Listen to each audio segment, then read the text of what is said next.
We're going to open this meeting. One thing I want to say, at 11 o'clock, we're going to have a moment of silence. It's the 11th hour of the, the 11th month, etc. So in honor of our veterans and those that made the supreme sacrifice or the sacrifice for the country, we'll have 1 minute.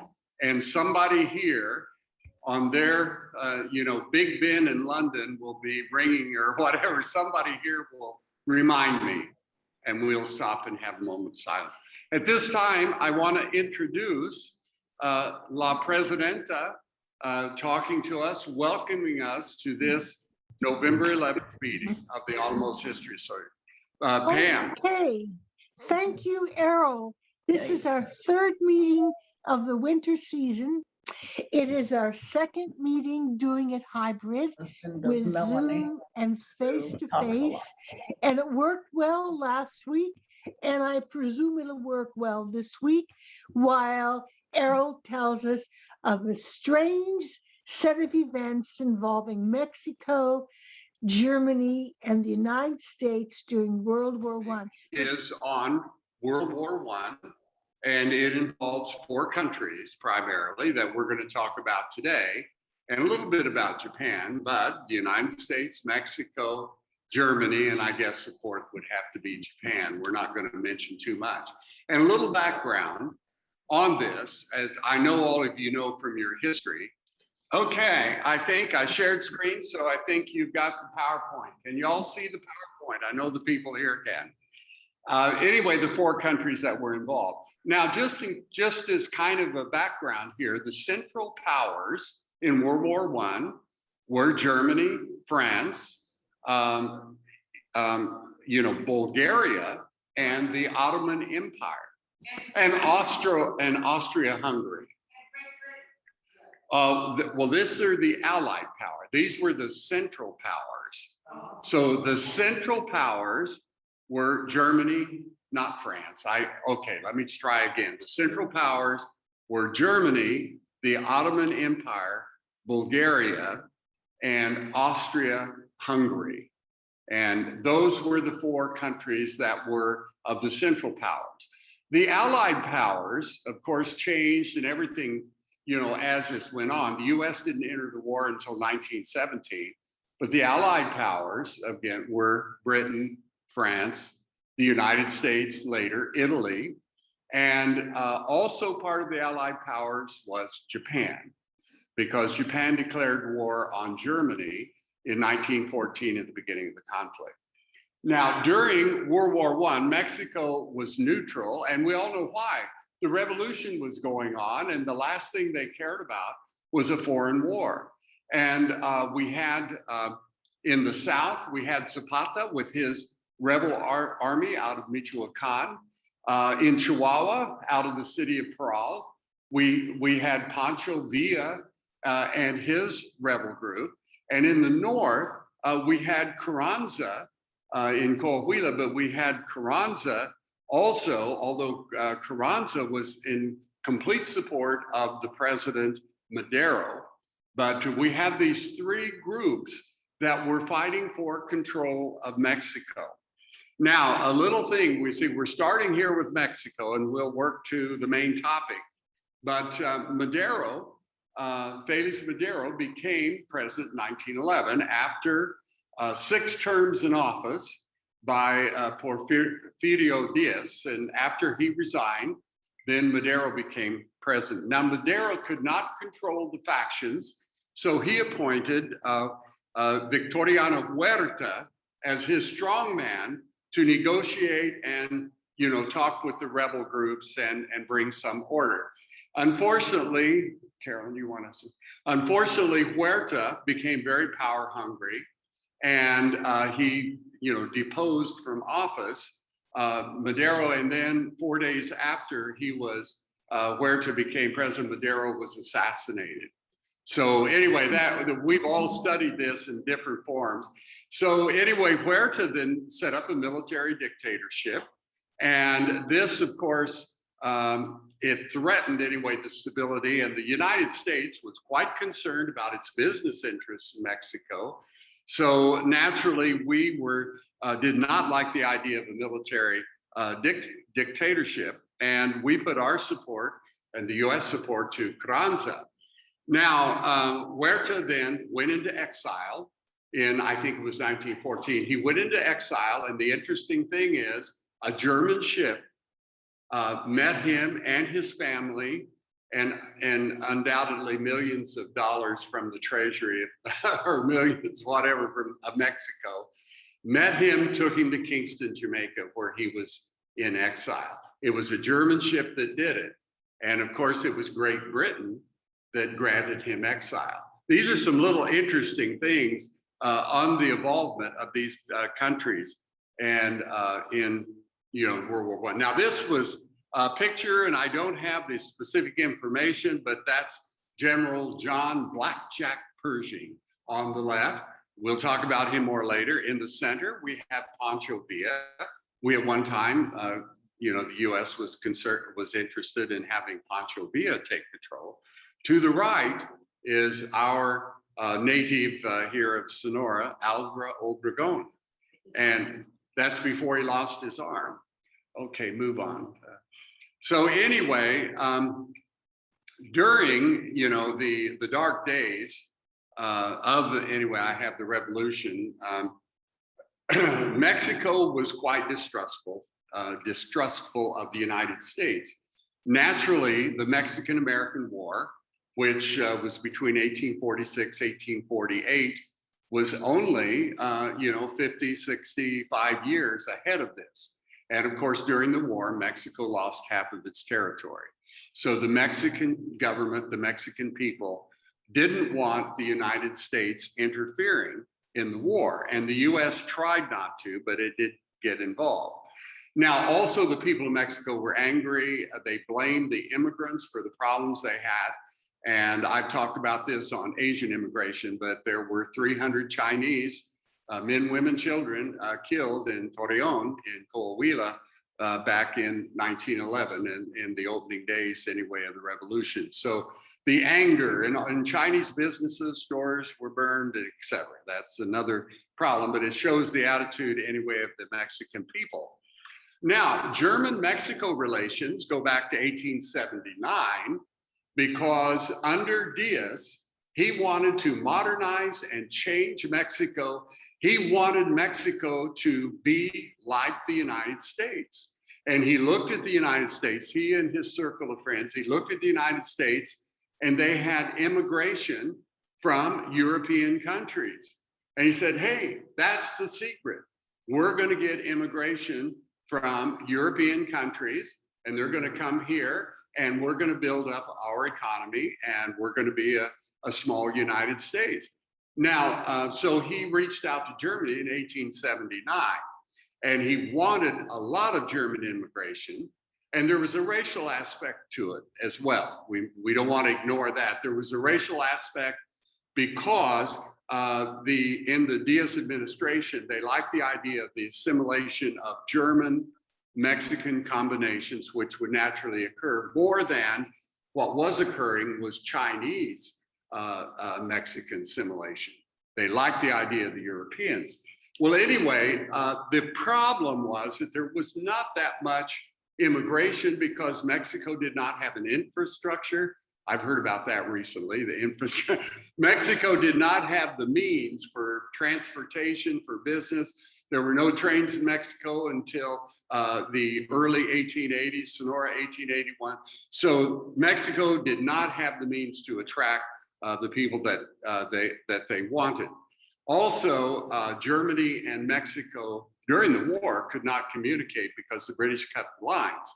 And so the only way for the Germans to communicate with their ambassador in Mexico City was either through the Swiss embassy or the US embassy, which plays a big role in the story that we're bringing next. Now, Germany saw early on, I mean, they were not interested in Mexico, but they saw an opportunity. If they could help the Mexican army, the Mexican government, mount some kind of a protest against the United States, this might keep the United States out of the war. Germany did not want to deal with the US. And of course, the British and French were pleading and begging the US to be in the war. Another thing, in the election of 1916, we know Woodrow Wilson won. You may not be aware, but he won on the platform that we're not going to get involved in the war.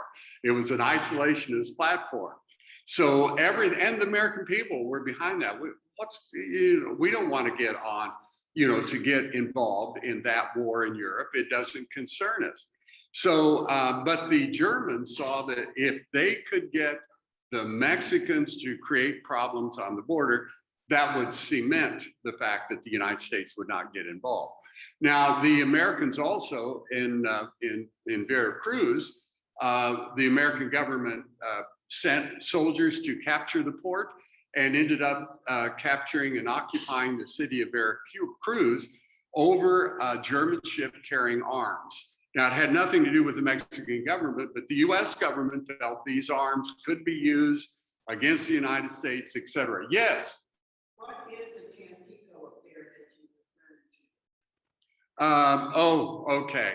The Tampico affair, I'm going to have to get information on it, but it was a disagreement between the United States and Mexico. And I'm sorry that I didn't clarify it, and I'm not going to attempt to clarify it now. But anyway, I think the Tampico affair might have been the name for the seizure of the port of Veracruz. And that could have been it too. But, and there were a lot of conditions. Eventually, a treaty was brokered. The US left left their presence in Veracruz, and the three countries, the ABC countries that I've listed there, Argentina, Brazil, and Chile, were the countries that brokered a deal between the US. But again, this increased the concern in Mexico about the United States. If I can have the next.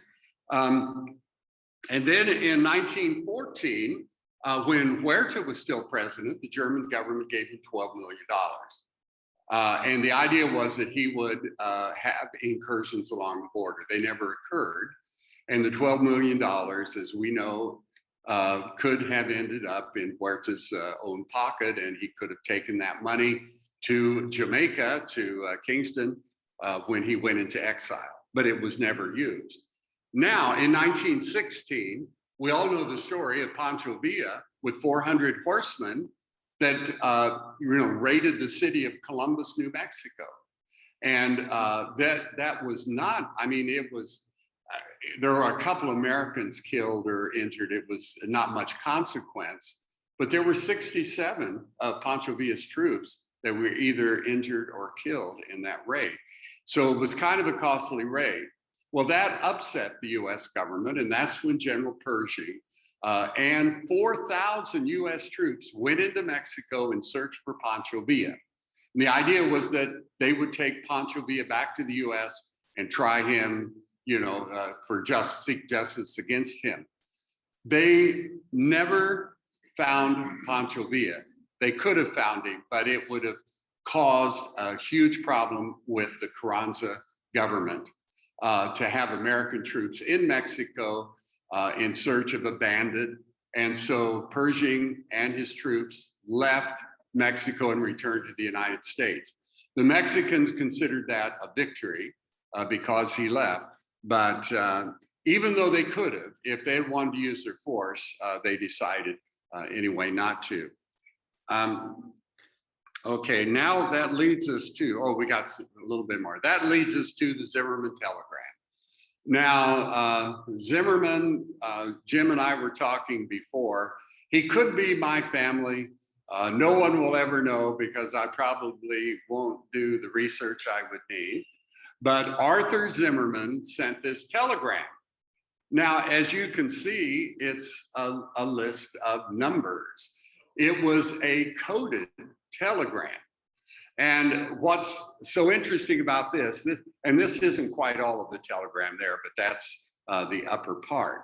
It was sent in January of 1917. But before we go too much, switch down here. Before we go too much, we need to talk a little about Arthur Zimmerman. And as you can see, like all Zimmermans, he was a very good looking guy. He had a mustache. I think, grow one out and be able to twirl it like that if I did. Anyway, he became the foreign minister of Germany in 1916. And he was, anyway, the author of the document, although he was not the person who drafted it. Switch next. He was born in a small town, 1864 in East Prussia, studied law. I mean, very simple means. His father had a tavern, and he was not the aristocrat, but he went to law school and attended at two schools, Königsberg and the University of Leipzig. And while he didn't practice law, the law degrees helped him to become a member of the Foreign Service. Now, there were, of course, the diplomatic branch and the consular branch. And he chose the consular branch because he knew the diplomatic branch, he'd have to be an aristocrat. So he chose the consular branch, and it worked out very well. Now, he served in China during the Boxer Rebellion in 1895, distinguished himself in being able to coordinate between the Chinese rebels and the government in Germany. And it has here that he advanced his career with hard work. He had a warm personality, a sense of humor. Everybody really liked him. The press liked him because he didn't give the typical government response saying, when more information is available, you will get it. No, he would actually talk about the issues when he was questioned by the press, and sometimes would give insider information. And of course, the press loved him. The Americans also loved him. And also he had a way with the women, like Zimmerman's around the world. Anyway, when he had his first opportunity to be a foreign minister, he was rejected by Kaiser Wilhelm because of his common birth and because of the feeling that being a commoner, he might be a liberal reformer. You just never know. You can't trust him. He might be a liberal reformer, and so they selected someone else. And it was not until 1916 that he became foreign minister. Now, during his time between 1912 and 1916, he was very much involved in covert operations.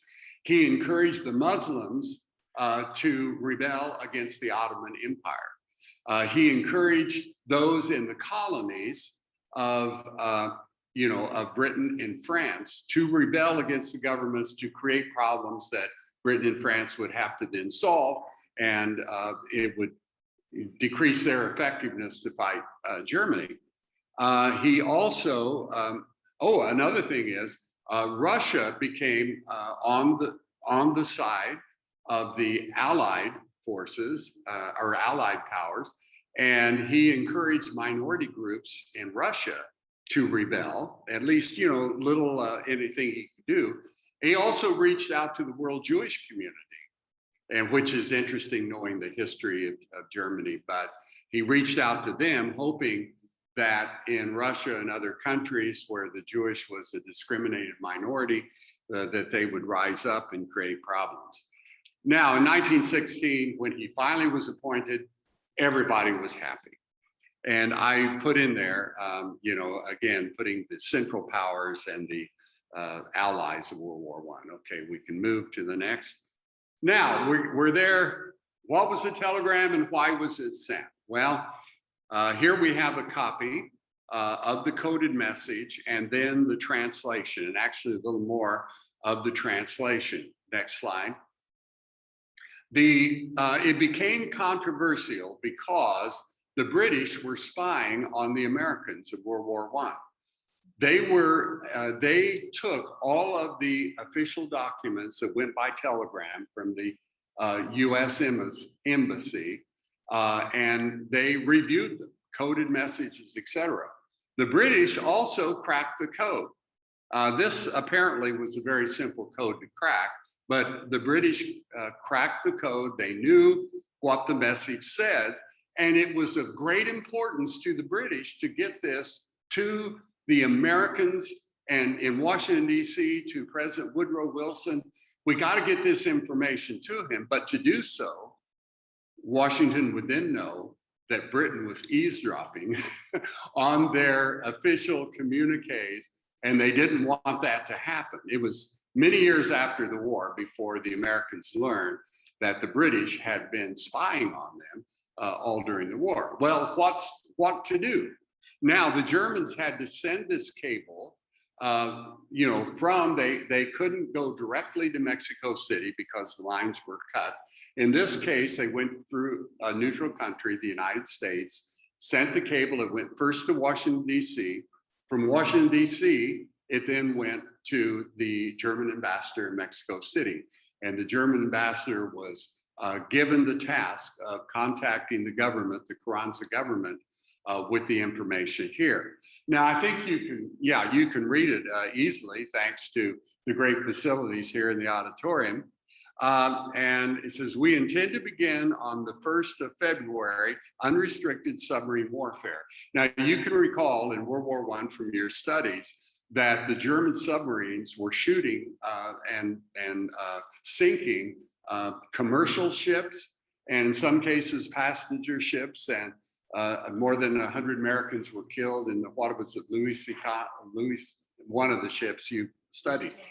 Yeah, and because of that, the Germans backed away from, just knocking any ship out that they could. But he says that on February 1st, we're going to renew the submarine bombardment, unrestricted. And because of that, the Americans might enter the war, it says, in spite of this, to keep the United States of America neutral. Okay, let me see. Okay, we shall endeavor, in spite of this, to keep the United States of America neutral. In the event of this not succeeding, in other words, if the U.S. does not remain neutral, we make Mexico a proposal or alliance on the following basis. I can read it better up here. Make war together, make peace together. Generous financial support and an understanding on our part that Mexico is to reconquer the lost territory of Texas, New Mexico, and Arizona. The settlement in detail is left to you. You will inform the president of the above most secretly as soon as the outbreak of war with the United States of America is certain, and add the suggestion that he should, on his own initiative, invite Japan to immediate adherence and at the same time mediate Japan and ourselves. Please call the president's attention to the fact that the ruthless employment of the submarines now offers the prospect of compelling England in a few months to make peace. And that's why they sicked the subs. Again, they felt that would cause the British in a short time to make some kind of an agreement. Now, that was the message. The British knew it was there. The British wanted the Americans in the worst way to join in this war, but they couldn't tell the Americans, okay, so what to do? Well, what they ended up doing, the British waited until the telegram went from Washington, D.C. to Mexico City. And then the British could approach the United States and say, we intercepted, our contacts in Mexico intercepted a telegram, and that way the Americans would never have to know that the British were spying, and so that's what they did. Now I have here Japan, and of course the characters for Japan, Nippon, but in 1889, Mexico signed an agreement, a treaty of friendship with Japan. And their concept in getting the Japanese to come was much the same as their original concept in the Chinese. We want them to come, we want them to bring their families. We don't want them to assimilate too much, but we want their help. And the Japanese came, and they came with a number of families settled in Chiapas, where a German, I passed over that, but a German group also settled in Chiapas with a plan. The plan for the Japanese was a coffee plantation, but the land in Chiapas that they were given was absolutely worthless in terms of coffee.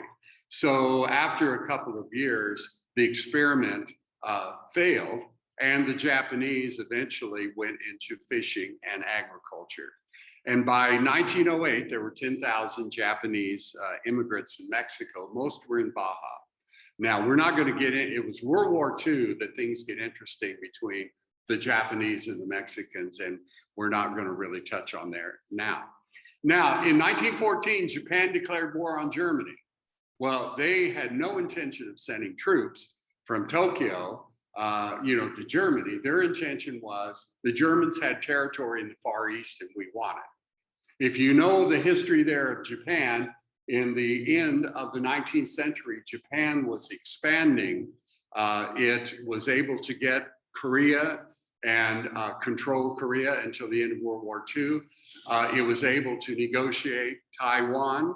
So they wanted to build an empire. They wanted to be like the British or French. Hey, you've got little colonies. We want to have our colonies. And so they wanted the Germans. Yes. Okay. It's 11 o'clock. We're going to have a moment of silence.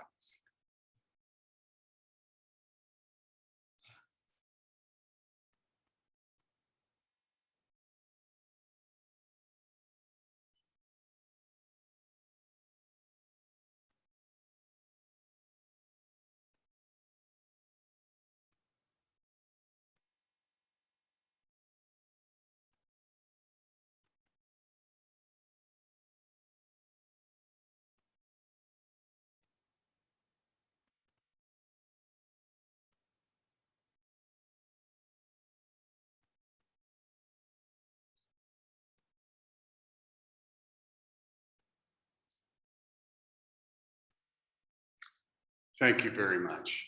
And I want to thank all of you that served. I'm a veteran, many of you out there are. So thank you very much for your sacrifice for our country. Back to Japan, the Japanese wanted to have an empire.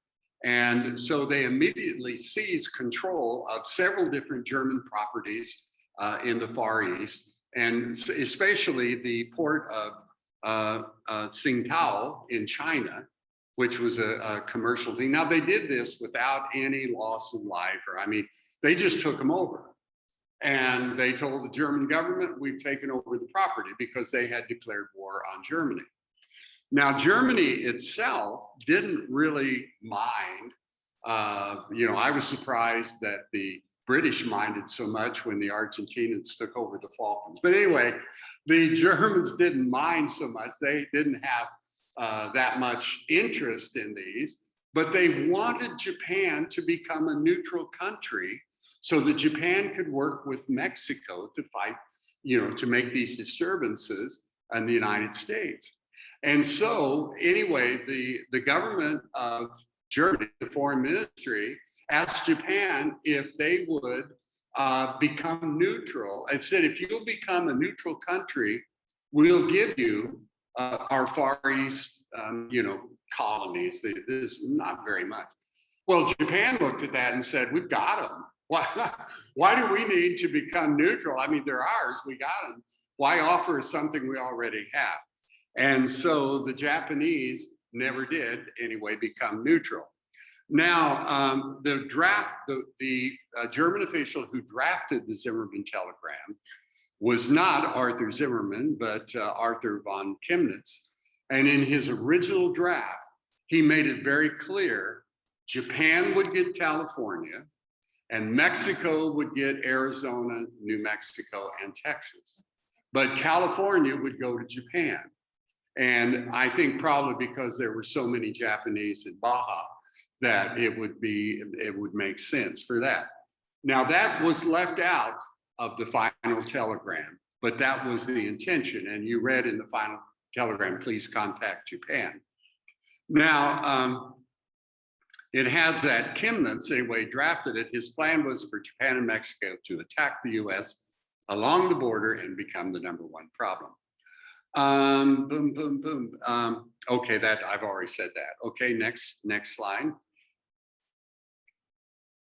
Okay, now we go back. I've kind of mentioned, so we'll go quickly how the US learned about the telegram. And this goes into the cables being cut and everything else. So I think we've covered that previously. Next slide. And we'll move on. Okay, the reaction in the United States. First of all, the telegram was a secret communication, and it was not to be acted upon until the United States entered the war. And the United States, unfortunately for the Germans, this information was leaked by the government of the US to the press. And it became, covered all over the world, what Germany had done, that Germany was plotting against the United States. We have there, President Woodrow Wilson said, oh my God, or good Lord, or whatever, I can't believe this. And once it was released, everything changed. The isolationist attitude of the American people changed when they realized the Germans were wanting to take over our country. We can't allow this to happen. We've got to go fight. And on April the 2nd, a joint session of Congress was called in 1917 on April the 6th of 1917. And that's 3 months after the telegram was sent. Then the United States declared war against the Central Powers. So the Zimmerman Telegram had an unbelievable effect upon public opinion and the United States actions during World War I. And go on to the next one. Now, I've got my book there. Hold up my book. Much of my information comes from this book by Thomas Bogart, and it's called the Zimmerman Telegram. There's several good books. This is the best because it's the latest. The first books that came out, there's been more intelligence information released. And so he has taken full advantage.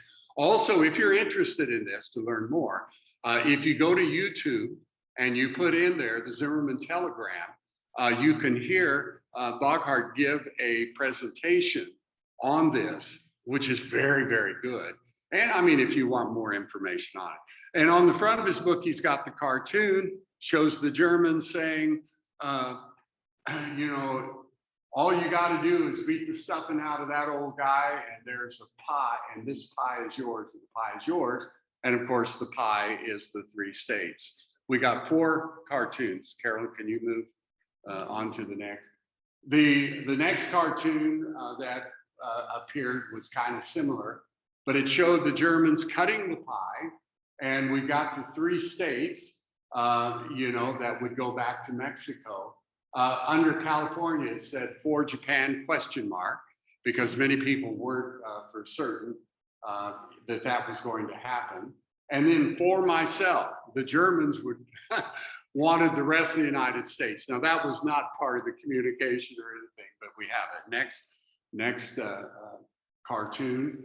And this one is join with Germany and you get a bit of the United States, the German soldier and the caricature of the Mexican with the sombrero.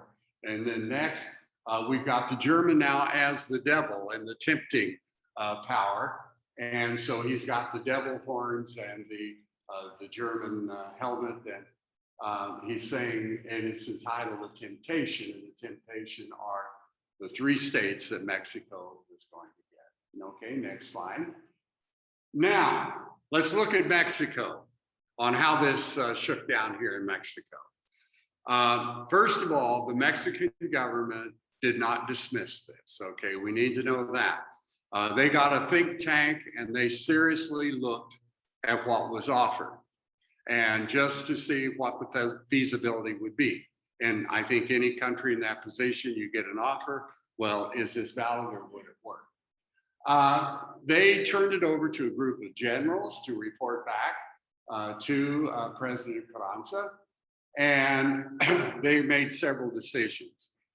One, a declaration of war by the Carranza regime would ignite the rebel factions in Mexico to run to the United States for assistance to depose the Carranza government. Because this was going to affect the United States. If the United States thought Germany was going to attack, Germany was getting Mexico to attack, and it would have the ramifications would be impossible. Number two, they could see no way under any circumstances, in any conditions, that Mexico could win a war with the United States. And they went even further. If they could invade the United States, how could they keep the people of these three states in the United States a part of Mexico when they had been a part of the United States for 70 years? They could not see anything like that happening. The third thing that the Mexican government looked at was, is this a reliable offer? Because they knew the Germans had given Huerta money, and that was documented and nothing ever appeared. Well, where would the money, is this something that the German government is really going to do? Or will that money go to our government, whatever? So, and then of course, if Mexico did receive support, they needed to buy so much in terms of arms, ammunition, and other war supplies. Now, also, they did discuss with Japan, the foreign minister under Carranza, the German foreign minister, von Eckhart, discussed with Candido Aguilar, the foreign minister in Carranza's government, and the possibility. Anyway, Aguilar asked the Japanese embassy, what are the chances that you would help us? And of course, the Japanese, as they would do today, said, mutsukashi desu ne. That's difficult. They won't say yes, they won't say no, but it became obvious the Japanese were not going to support the Mexicans. Well, then the Carranza government said, now wait a minute, they've offered ammunition. And among the specifics that were there were 30,000 repeating rifles, 9 million rounds of ammunition, 100 machine guns, 6 million rounds of ammunition, cannons, howitzers. Well, of course, the Carranza government wanted the arms. They could use that to solidify their control. But the conditions attached to these arms made it impossible for the Carranza government to use them against the rebel forces that were challenging, challenging the central government of Mexico. So and I think I have it written earlier, on April the 14th, 1917, the Mexican government officially denounced the communication after almost 3 months of pondering. They officially denounced it, and the whole plan, the scenario, the scheme failed. Now, I want to refer to our good friend Joe Curry, and many of you knew Joe, and he came to Alamos in the early 1950s, and he was a part of our community for 60, 70 years. He passed away last year, wasn't it, Jim? I think that he passed away, Joe Curry. Anyway, Joe, in the interview that Joan Winderman did, a video interview, Joe talked about, he didn't mention specifically the Zimmerman Telegraph, but he talked about the incident. And Joe, this is from the summary. This isn't the actual transcript of Joe's, but from the summary, it said, when this message, this is Joe speaking, when this message was made public, the Zimmerman Telegram, it embarrassed the Mexican government, and all the German consulates were expelled from Mexico, which of course happened. It says, but through sources in Germany, and of course, Joe was great at getting sources and getting information and exploring, and he spent his life finding treasures. He says, through his sources in Germany, he learned that the German government had sent money to Mexico in chocolate-sized gold bars. Now, I don't know if these are little candy kisses or if they're gigantic chocolate size. I don't know how big the gold bars were, but in chocolate-sized gold bars, that money went to Guaymas to finance the revolution. We also know and this is from Burckhardt, that the German government reached out to General Plutarco Elias, Calles, who later became, of course, president of Mexico, who is from Sonora, that the German government reached out to him and said, we will pay you to attack along the Sonora-Arizona border to attack the United States. We have evidence of that in the papers that there was that contact. Now, Calles, who I know from our perspective in the US, well, from many perspectives, he was a bit rough as a president back when he was, but Calles, first of all, was governor of Sonora at the time, which gave him power. He also, and was a general, but his hometown was also Guaymas. So if all of these things, you put these together, the Germans could have sent gold to Guaymas. It could have ended up here. Now, according to Joe Curry, so I mean, these things, the possibility is there. We don't know for certain, and Burckhardt does not go into that.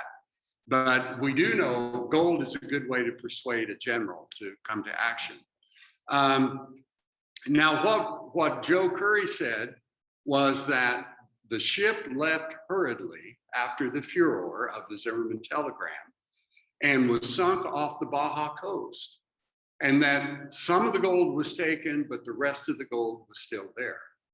And Joe was looking for that ship and that ruin, and this fits in with the things Joe did. He found many things, he looked for many things of treasures. So, okay, there is a possibility in the Sea of Cortez. There is the wreckage of a ship with chocolate-sized gold bars. And what I'm proposing to our president and the board of the History Association is that they send me to look for that ship.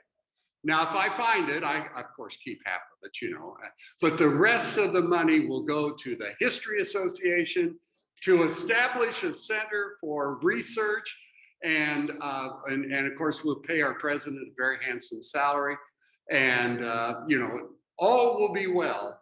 And so I'm proposing the board take that action. I'm joking. Thank you very much for